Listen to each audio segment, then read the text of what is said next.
Olá! Hoje a nossa missão é bem interessante. A gente vai decifrar a identidade secreta das palavras que dão nome a tudo que existe.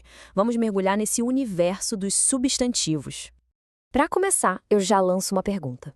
Dá uma olhada nessas três palavras: pedra, Brasil e alcateia. O que será que elas têm em comum? Parecem coisas bem diferentes, não é? Uma é um objeto, a outra é um país e a terceira, um grupo de animais. Qual é a conexão? Bem, a resposta mais óbvia é que são todos substantivos, mas é aí que a coisa fica legal. Eles não são só substantivos. Cada um deles carrega um tipo de código, sabe? Uma identidade secreta que mostra exatamente o que ele é e como ele funciona na língua.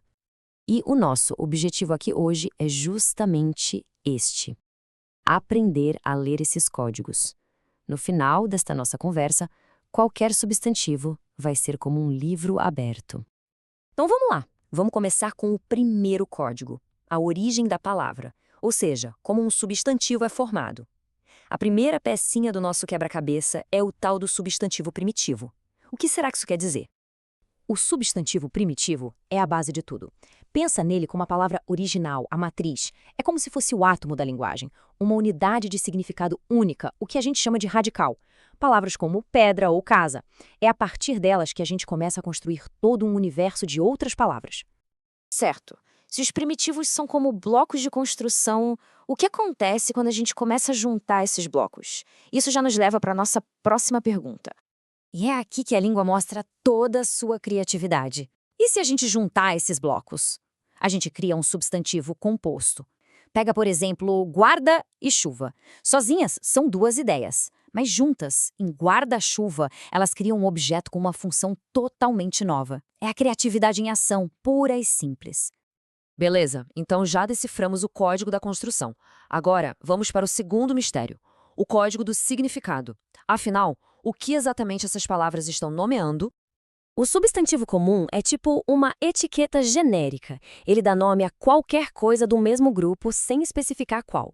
Quando a gente fala cidade ou rio, a gente está falando de uma ideia geral, um conceito que serve para qualquer cidade ou qualquer rio do mundo. Mas, e quando a gente quer ser específico? E se não for qualquer cidade, mas aquela cidade em particular? Como a gente faz? É aí que entra em cena o substantivo próprio. Ele dá um nome único, uma identidade. Não é mais uma cidade qualquer, é Lisboa. Não é um rio qualquer, é o Rio Teso. Ele dá nome e sobrenome às coisas. Aqui, a diferença fica bem clara, né? De um lado, o país, que é a categoria geral, ampla. Do outro, Portugal, o indivíduo, o lugar específico. É como sair do mapa mundi e dar um zoom em um ponto com sua própria história e identidade. Agora, a língua portuguesa tem um truque que eu acho fascinante. Como é que a gente faz para nomear uma multidão, um grupo inteiro de coisas, mas usando uma única palavra, no singular? A resposta são substantivos coletivos.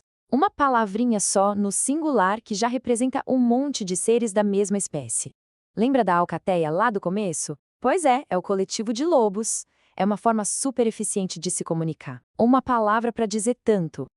Ok, então já entendemos a construção e o significado, mas ainda falta um terceiro código, e talvez ele seja o mais dinâmico de todos, o da transformação.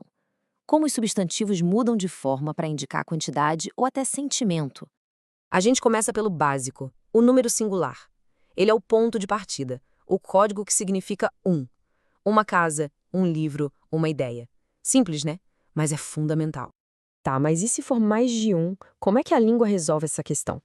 A solução é muito elegante, o plural.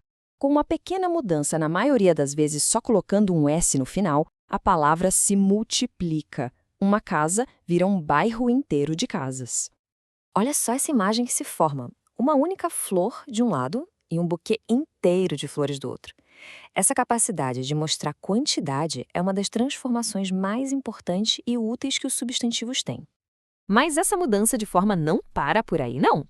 Os substantivos também podem se esticar ou encolher para expressar tamanho, carinho ou até exagero. Esse fenômeno tem um nome: grau. E essa escala de intensidade tem 3 pontos principais.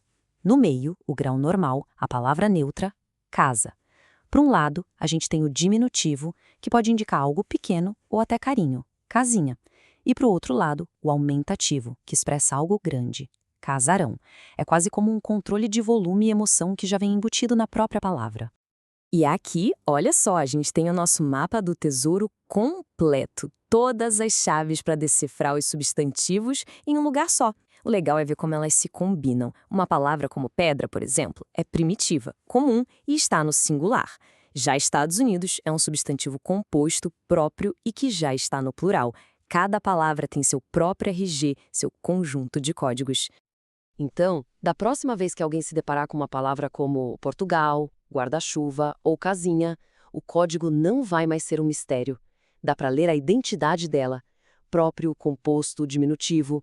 Todo substantivo virou um código que pode ser lido.